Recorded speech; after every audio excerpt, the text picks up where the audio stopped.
그리고 이제 마지막 때 우리가 깨어서 주님의 재림을 준비하자, 그런 내용이죠. 이 8절에 보면 피차 사랑의 빛 외에는 아무에게든지 아무 빛도 지지 말라.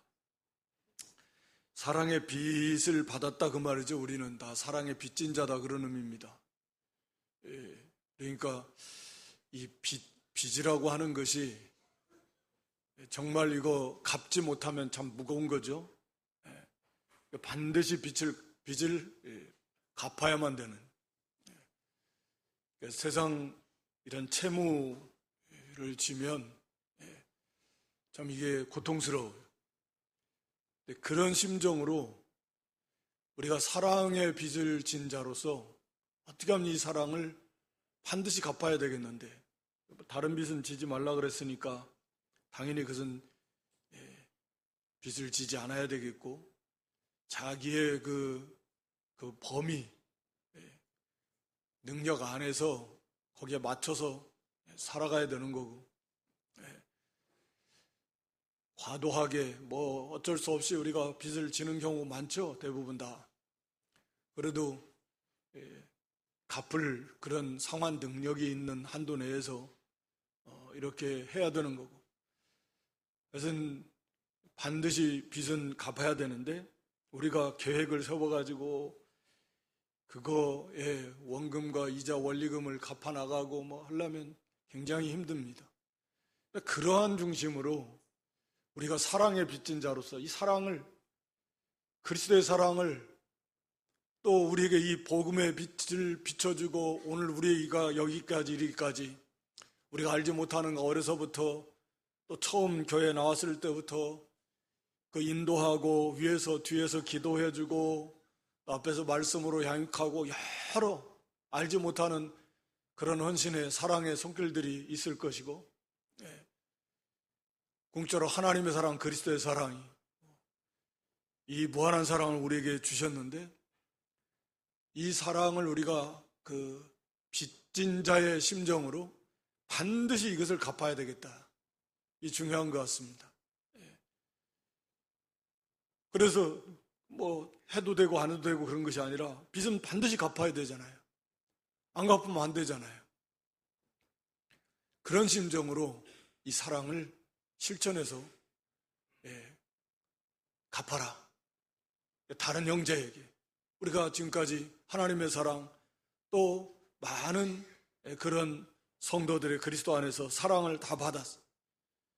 물론 육신적으로 부모의 사랑 말할 필요도 없겠지만, 그런 사랑을 받아서 우리가 구원을 받았고 여기까지 이르렀다고 하면 우리도 엄청난 사랑의 빚을 이렇게 진 자로서 반드시 그 빚을 갚아야 되겠다. 그러니까 좀 더 우리가 믿는 일에도 우리가 세상 일은 계획을 많이 세우잖아요.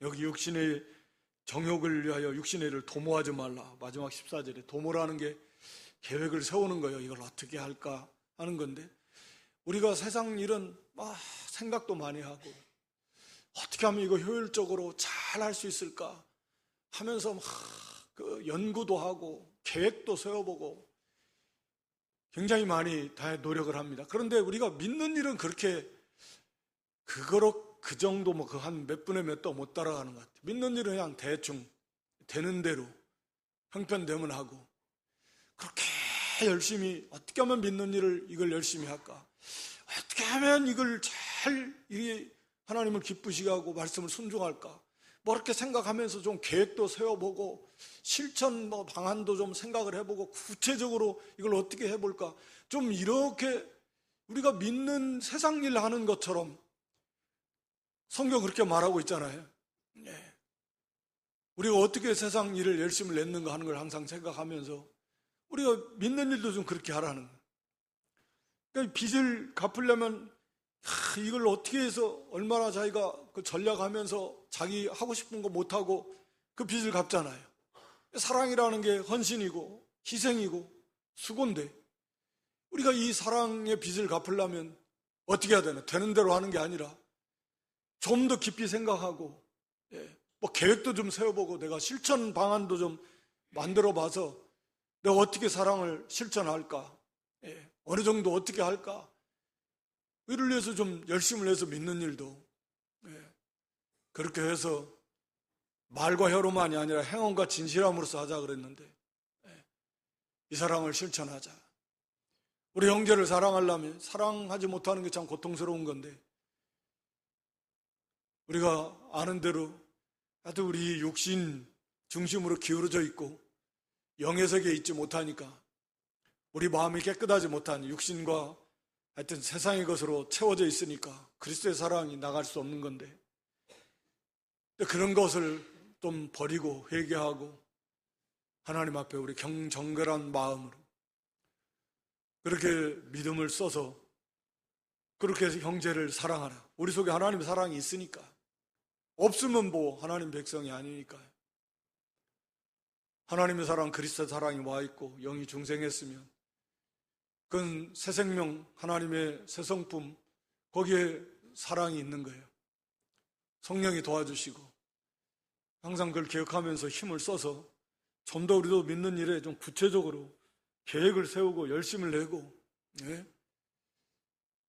그렇게 해서 믿는 일 하되 이 사랑도 사랑한 율법의 완성이다. 사랑하면 사실은 뭐 여기 본문에도 말씀하고 있잖아요. 율법을 다 이루었다. 사람의 계명에서 하나님 계명도 마찬가지예요.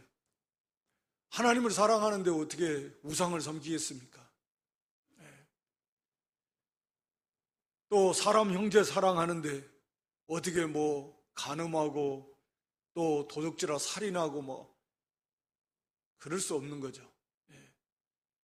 결국 사랑하면 내술 내모같이 사랑하는 이 말씀 속에 다 있다. 그래서 참으로 사랑해서 이 사랑의 세계 속에서 앞에서 지금 요약한 거나 마찬가지죠. 사랑에 대해서 쭉 말씀하면서 사랑으로 행해라. 이것은 뭐 우리가 끊임없이 계속해서 이루어져 나가야 될 최고봉인데 특히나 좀 이 시간에는 주신 말씀대로 사랑의 빚진 자다. 좀 적극적으로 구체적으로 계획을 세워서 우리도 어떻게 이 사랑을 실천할까? 이 빚을 갚을까?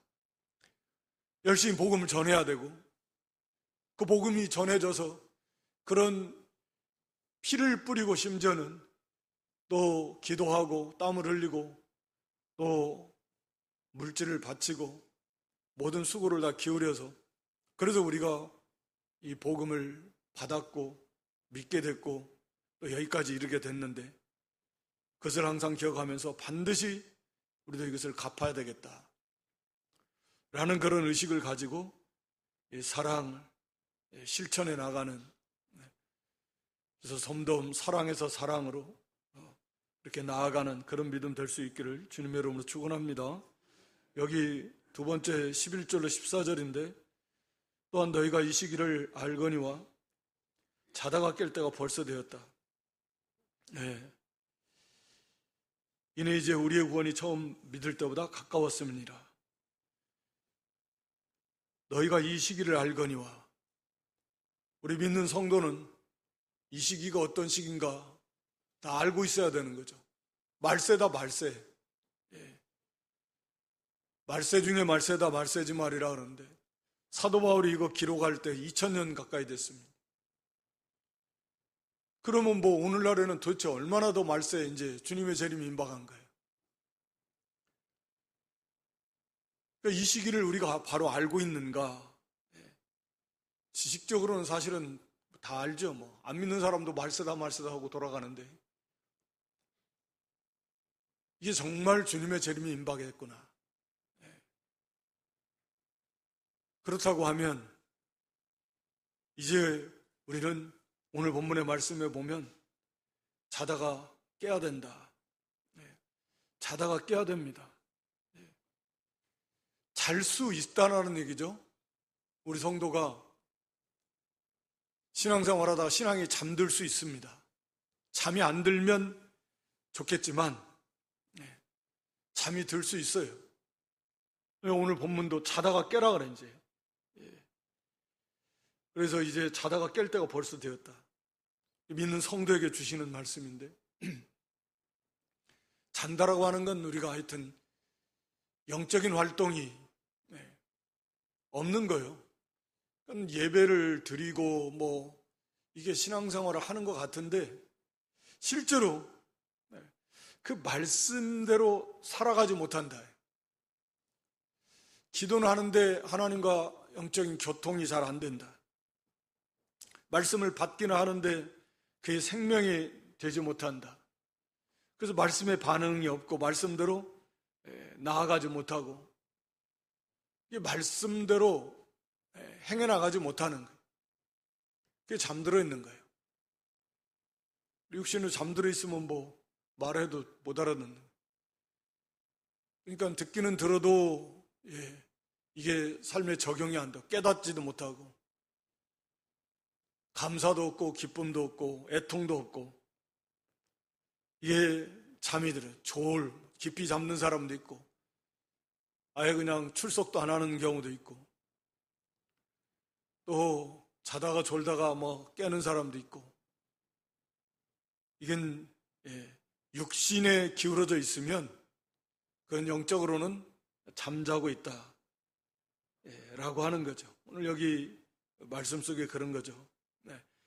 육신에 기울어져 있는 삶, 육체의 정욕을 따라 사는 삶, 그건 영적으로는 잠들어 있는 성도다. 그러니까 외형적으로는 말씀드린 대로 교회 출석하고 뭐 이렇게 하는 것 같은데 실제적인 삶 속에서 그 말씀대로 만들어져 가는 행해 나가는 면이 없다고 하면 그건 잠들어 있는 거죠. 열매를 전혀 맺어 나가지 못하고 자라나지 못하고 있다라고 하면 그건 잠들어 있다고 볼 수 있는 것입니다. 그리고 이제 다른 면으로 본다면 여기 방탕과 술 취함이 있지만 이게 이제 세상에 빠져 있는 거죠.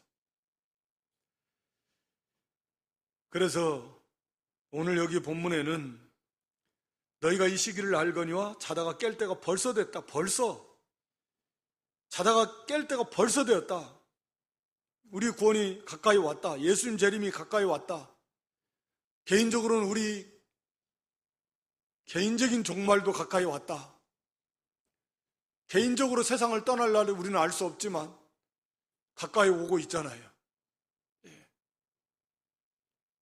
뭐 저도 생각해 보면 뭐 오래 살아봐야 이제 살아온 날에 한 절반 살면 오래 살 것 같은데 90 넘길려나 90은 넘기기 힘들 것도 같고 건강이 뭐 썩 좋지 못하니까 뭐 하나님 손에 있는 거지만 하여튼 간에 뭐 연세 드신 분들은 3분의 1 3분의 1? 3분의 1이나? 지금까지 살아오신 그 인생에 뭐 몇 퍼센트 살면 이제 금방 떠나셔야지 뭐 언제까지 여기 사시려고. 금방 떠나야 되는데 이제 주님 앞에 서야 되는데 뭐 어떻게 되겠습니까? 그럼 뭐 근데 또 그것만 있는 게 아니고 하나님 앞에 가기 저도 뭐 건강하다 일하다 가면 좋은데 또 한 몇 년을 믿는 일도 제대로 못하고 뭐 그냥 어떻게 막 아파가지고 뭐 그런 경우도 많잖아요. 근데 제대로 하나님 앞에서 이거 일할 수 있는 걸 따져보면 더 시간은 얼마 안 남았다. 정말 얼마 안 남았다. 이게 참 보통 문제가 아닌데 성경은 이 깨는 거에 대해서 깨어 있으라는 것의 중요성에 대해서 말씀하고 있는데 우리 마태복음 24장 40절로 44절 말씀에 보면 말세 이제 말씀하는데 마태복음 24장 40절에서 44절인데요. 그때 주님이 재림할 때 이제 영원한 그런 그 갈림이 있습니다. 두 사람이 밭에 있어요. 같이 일하니까 같은 동료요 가족일 수 있지만 한 사람은 데려감을 당할 것이고 주님이 재림 때 부활체로 변화도 올라가는데 한 사람은 못 올라가요. 이게 이제 이 사람은 끝난 겁니다, 영원히. 두 여자가 같이 매를 갈고 있어요. 같은 가족이겠죠. 자매지간일 수도 있고 모녀지간일 수도 있고 고부지간일 수도 있는데, 그런데 맷돌을 갈고 식사 준비하고 뭐 음식 준비하고 있는데 예수님 재림하셨어요. 그런데 한 사람은 갔어요. 데려가면 당했어요. 부활체로 변화돼서 올라갔어요. 주님 영접하는데 한 사람은 못 가요. 영원한 분리가 일어납니다. 이거 지금 굉장히 가까운 가족 안에서부터도 일어날 것이다. 지금 이걸 말씀해주고 있는데, 그러면서 거기 42절에 뭐라고 하십니까? 그러므로 깨어있으라. 그러니까 결국 참으로 구원받은 성도의 특징 중 하나는 뭐냐? 깨어있는 거다. 그러므로 주님의 재림 때 주님을 영접할 수 있는 구원받은 성도의 특징이 뭐냐? 그러므로 깨어있으라. 거기 44절에는 뭐라고 합니까? 그러므로 이러므로 너희도 예비하고 있으라. 예비하고 있으라. 깨어있으라. 같은 거잖아요. 거기 43절에도 주님의 재림의 돌발성에 대해서 말씀할 도둑이 침입하는 것처럼 예수님의 재림의 돌발성인데, 그러니까 깨어서 예수님의 재림을 맞이할 수 있는 준비하고 깨어있는 성도, 그게 구원받은 성도라는 거죠. 그런데 전혀 주님의 재림에 대해서, 주님의 재림을 맞이할 준비도 안 하고 또 하나님 앞에 갈 준비 하나도 안 하고 그냥, 그러면 좀 두려운 문제입니다. 하나도 안 할 수는 없겠죠, 성도는. 그러나 분명히 그러므로 깨어있으라. 마태 25장에서도 열처녀비유에서도 마찬가지예요. 마태 25장 13절에 가서도 보면 열처녀비유는 슬기로운 5처녀 들어가고 못 들어갔는데, 그러므로 깨어있으라. 그런즉 깨어있으라. 깨어있으라. 그러니까 잠깐 우리가 졸 수는 있어요. 잘 수는 있지만 계속 그런 건 아니에요. 계속 그러면 그 사람은 죽어 있을 가능성이 있는 거고, 애초부터 깨어나야 돼. 살아있는 사람이 어떻게 계속 잡니까? 일어나야지. 중생한 영을 가진, 새 생명을 가진 성도는 이런 말씀에 반응을 해서 잠자고 있다가도 그것이 깨어나는 겁니다. 그래서 깨어서 주님의 재림을 준비하고 맞을 준비하고 우리도 주님 앞에 설 수 있는 그런 준비를 해야 된다라고 하는 거죠. 여기 본문에서도 구원이 처음 믿을 때보다 가까웠다.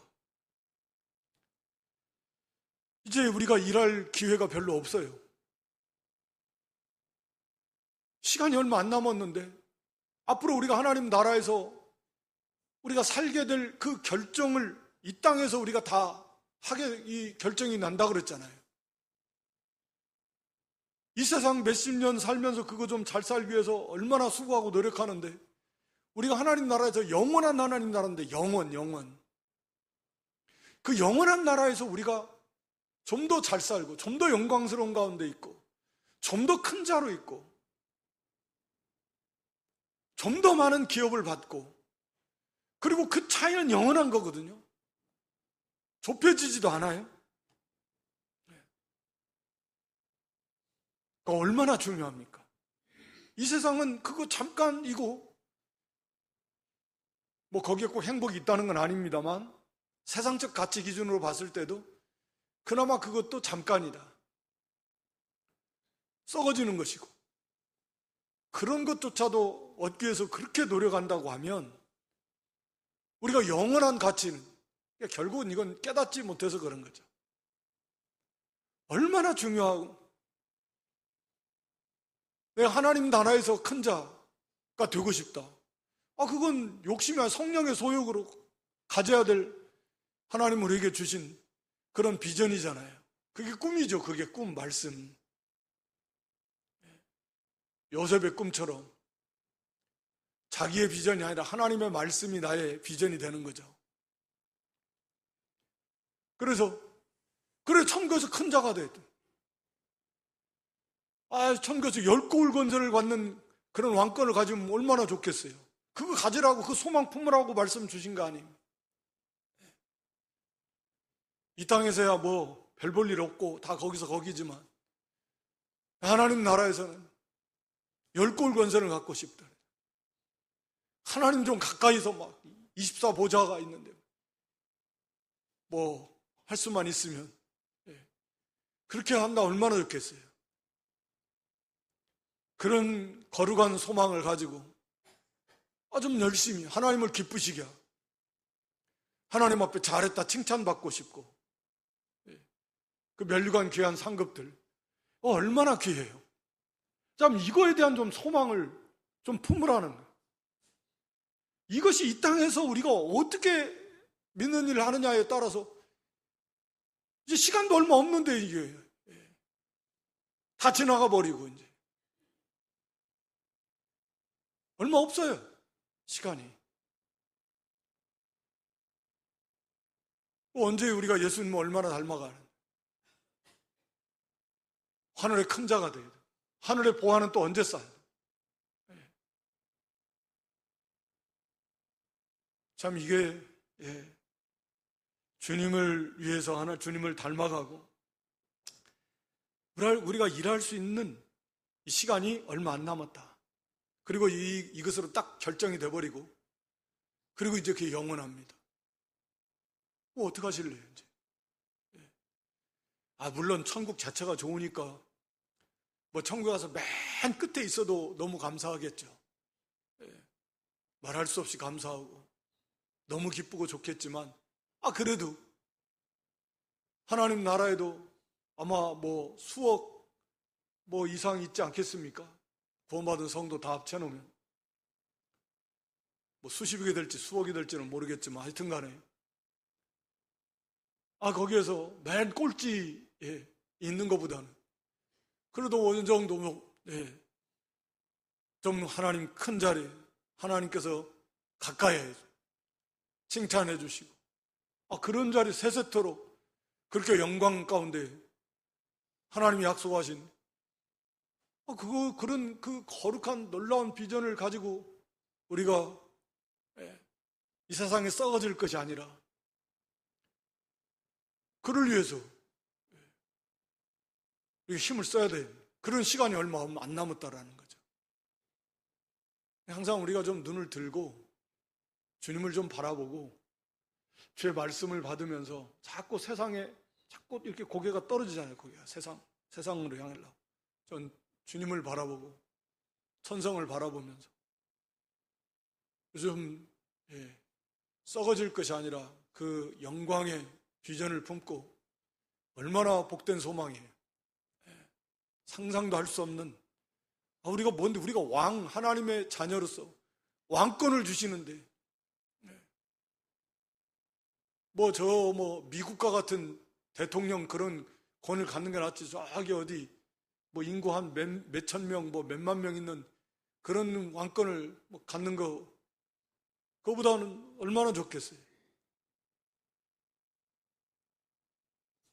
우리가 이 땅에서 어떻게 믿는 일을 할 것이고 어떻게 얼마나 예수님 닮아가냐 마지막 절에 말씀하고 있지만 이것에 의해서 다 결정이 된다. 그렇다라고 하면 이 땅에서의 삶이 신앙의 삶이 얼마나 중요하냐. 정말 중요하다. 나중에 이럴 줄 몰랐어요 저럴 줄 몰랐어요 그런 얘기 할 수도 없겠지만 그렇게 해봐야 아무 필요 없는 거죠.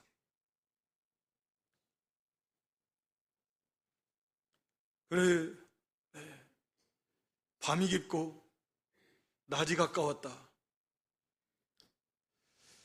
죄악의 밤이 깊어갑니다. 어둠. 그러니까 점점 죄악의 밤이 깊어가니까 이게 정말 정신을 바짝 차려서 깨어있지 않으면 악이 그만큼 더 기승을 부리고 악이 더 가득 차에 가니까 그만큼 배나 더 깨어있어 힘을 써야 돼. 깨어있으려고 힘을 써야 된다. 그렇지 않으면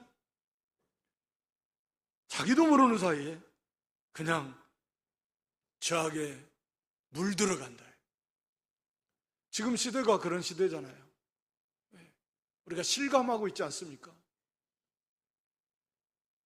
그래서 이 전부 다, 핸드폰, 무슨 이런 휴대용 컴퓨터, 인터넷, 이런 것들이 말할 수 없이 발달을 해가지고, 그걸 잘 선용해서 유익하게 하면 좋은데, 그렇지 않으면, 자라는 다음 세대들도 마찬가지고, 다 취하고, 극도의 물질주의, 개인주의, 육체 중심의 세상, 죄악이 점점 더 깊어가고 있기 때문에 그러므로 더욱 힘써서 깨어 있어야 된다. 그래서 이 에베소 5장 19절에서는 세월을 아끼라 그랬잖아요. 때가 악하니라. 세월을 아껴야 돼. 때가 악해요. 그러니까 기회를 잘 포착하라 그랬잖아요. 그 세월, 카이로스. 오늘 여기 시기를 11절에 말하는 이 시기도 카이로스라는 단어인데, 그러니까 크로노스와 카이로스, 근데 일반적인 시간의 흐름 할 때는 크로노스지만 카이로스라는 단어를 쓸 때는 그런 특별한 하나님 주신 기회 때 특별한 시간, 하나님이 우리에게 주신 시간들은 그냥 흘러가는 역사에 그냥 흘러가는 시간의 개념이 아니라 우리에게 기회를 주신 특별한 시간들이라는 거죠. 그래서 그런 특별한 기회, 그런 특별한 시간 허송하지 말고 그 기회를 잘 포착해서 세월을 아껴라. 기회를 포착하라. 하나님이 특별히 주신 이 특별한 시간을 잘 활용해서 선을 행하고 의를 행하고 믿는 일을 열심히 내도록 힘을 쓰지 않으면 그냥 하는 사이에 그 물결에, 죄악의 물결에 흘려 떠내려가듯이 그냥 자기도 모르게 점점 떠내려가게 돼 있다. 이 고린도전서 9장 7장 29절로 31절에 보면 때가 얼마 안 남았다네. 사도 바울이 벌써 그 시대에 개인적인 관점에서 그렇고 시대적 관점에서도 벌써 말세의 그런 긴박한 그런 심정을 가지고 있었는데, 그러니까 육신의 것에 마음 뺏기지 말라는 거예요. 안에 있는 자들은 없는 자 같이 하라. 그러니까 거기에 마음 뺏기지 말고 그것 때문에 다른 박질 못하지 말고 울 일 있어도 세상 거 가지고 그거 울 일 그거 가지고 거기에 매이지 말고 기쁜 일 그런 거 마찬가지 거기에 매이지 말라는 거죠. 세상 물건 이런 거에 매이지 말라. 얼마나 이 믿음의 다른박질이 중요한가. 그런 거에 우리가 매여 있을 수가, 그래서 믿음의 다른박질 못하고 그럴 때가 아니라는 거죠. 바울 자신이 개인적으로도 그렇고 시대적으로도 그렇다면 오늘날 우리도 더더군다나 시대적으로는 말할 필요도 없고 개인적으로도 마찬가지다. 좀 이런 긴박성, 이 중요성, 주님의 재림이 임박하는데 나는 그 앞에서 어떻게 평가를 받을까? 하나님께서 도대체 우리 자신이 한번 점검해봐도 좋을 것 같아요. 그래, 한번 점검해보고 노트를 내가 하나님 앞에서 칭찬받을 거 적으려고 하면 적을 게 별로 없을 것 같은데, 한번 적어보면 하나님께서 나를 최대한 내가 좀 객관적으로 하나님께서 나를 칭찬하실 게 뭐 있을까? 거의 없을 겁니다. 왜냐하면 한다고 해도 그게 100% 하나님 마음에 흡족하다고 생각될 게 있겠습니까? 사실은. 그런데 이렇게 시간은 점점 다가오고 있고 또 마지막 환란이 있다고 그랬어요. 마지막 환란. 베드로전서 4장 17절에 보면 교회에서부터, 하나님의 집에서부터 심판이 시작된다 그랬잖아요. 이거 말세 대환란이. 그러니까 교회에서부터 하나님의 심판이 시작이 돼요. 그러니까 환란이 온다 그랬어요. 말세 환란이. 개인적으로도 뭐 크고 작은 환란이 오지만 우리가 말세 대환란이 온다. 그때는 정말 목숨 걸지 않으면 통과할 수 없다. 그 이마이나 손에 짐승의 표를 받지 않으면 먹고 살 수가 없어요. 매매를 못하게. 먹고 살 수가 없습니다. 잡아 가두고 죽이고. 그때는 뭐 목숨 내놔야 돼요. 항상 목숨은 내놓고 가야 되는데 주님의 것이다. 십자가가 뭐 죽는 거지 뭐. 십자가다. 이제 점점 세상은 그렇게 가게 될 것이고, 우리가 예수님께서도 친히 주신 말씀대로 보면 그 환란이 올 때 교회 안에 많은 사람들이 떠나게 될 것이다. 배반하게 될 것이고 서로 잡아주게 될 것이고, 이런 말씀들을 보면서 우리가 사실 굉장히 두려워해야 되거든요. 환란의 바람이 불어오니까 막 교회 안에 사람들이, 많은 사람들이 교회를 떠나면서 그게 그리고 뭐 서로 잡아주고, 그런 이런 말씀들을 볼 때 들으면 성도는 정신이 바짝 나야 돼.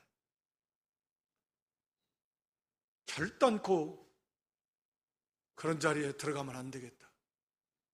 결단코 안 되죠. 죽어도 안 되고 100번, 1000번 죽어도 결단코 그러서는 안 되겠다. 그런 각오와 결심을 하고서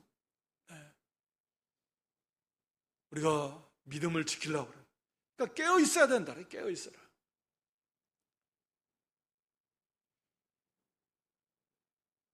여기 구체적으로 어둠의 일을 벗고 빛의 갑옷을 입어서 낮에와 같이 단정하고 방탕과 술취한 어둠의 일, 13절에 12절에 어둠의 일이라고, 13절에는 그 예를 들어줬는데, 방탕과 술 취하지 말고 음란과 호색하지 말고 쟁투와 시기하지 말라. 뭐 포괄적으로 다 표현했다고 보여지는데, 여기에 빠져 있는 게 이게 잠자고 있는 거예요. 방탕과 술 취하는 거, 이 잠자고 있는 겁니다. 방탕이라고 하는 것은 허비하는 거잖아요. 헛된 데다 시간도 허비해버려요.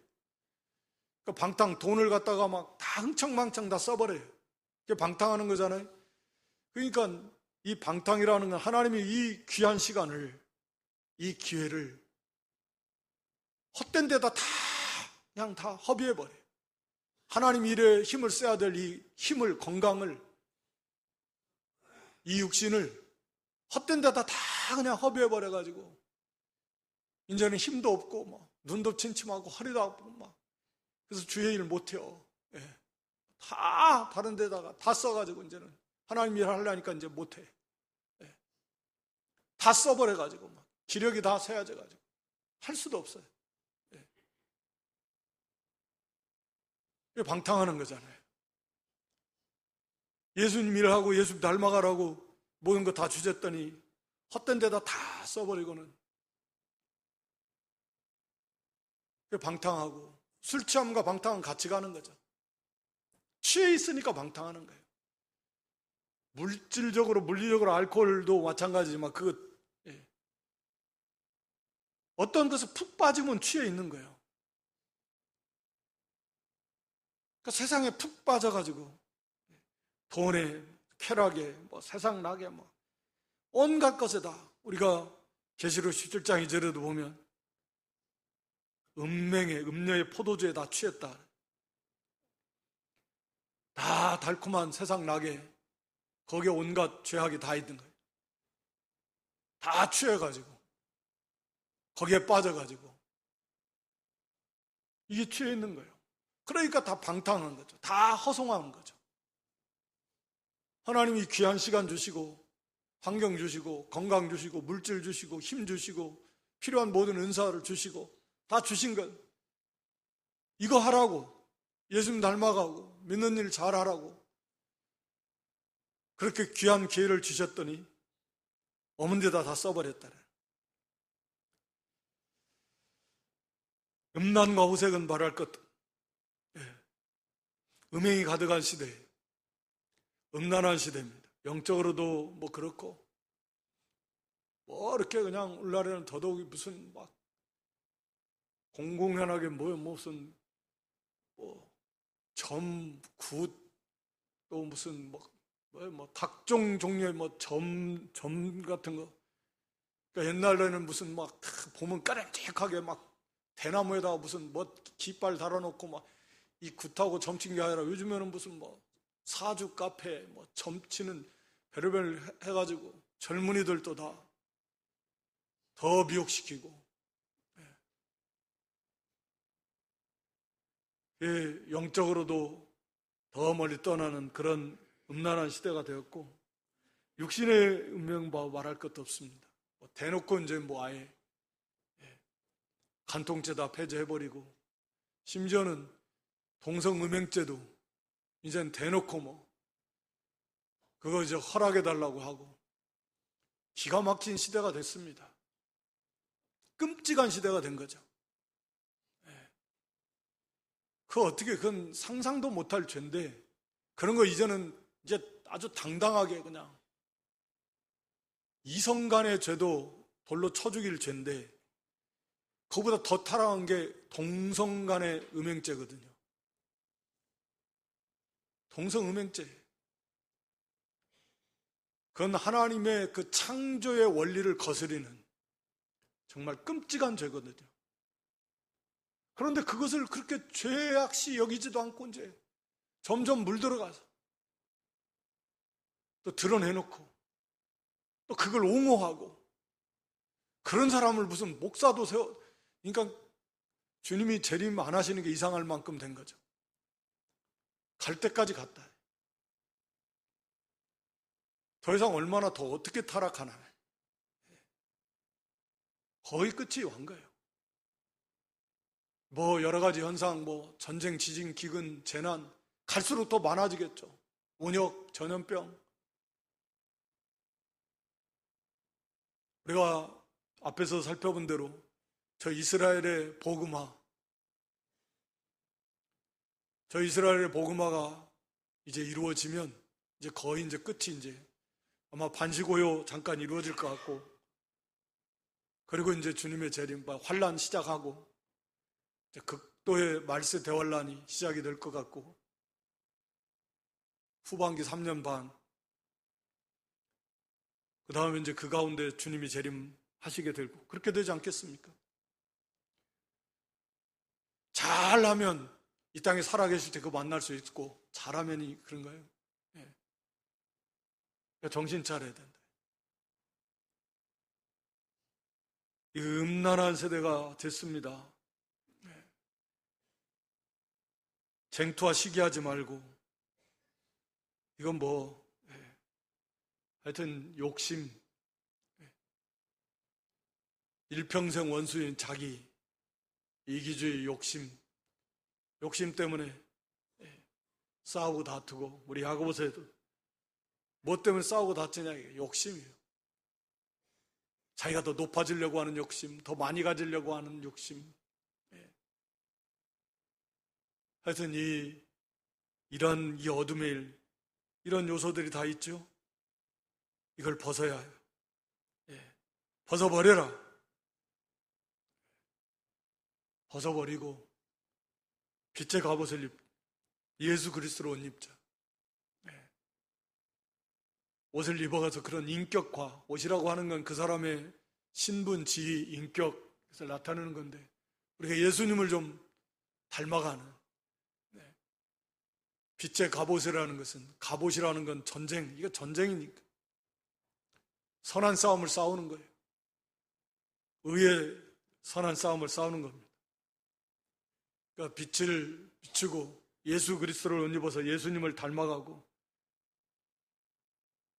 이거 전심전력을 기울여야 된다.